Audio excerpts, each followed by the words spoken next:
عنهما قال: قال رسول الله صلى الله عليه وسلم: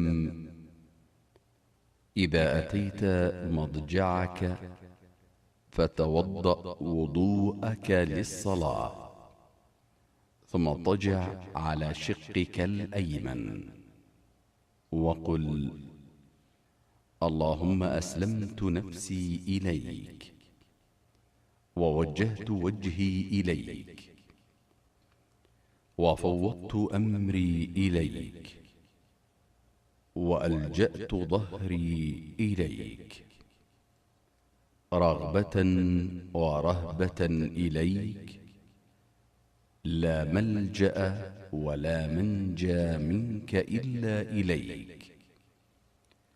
آمنت بكتابك الذي أنزلت، وبنبيك الذي أرسلت، فإن مت على الفطرة، واجعلهن آخر ما تقول.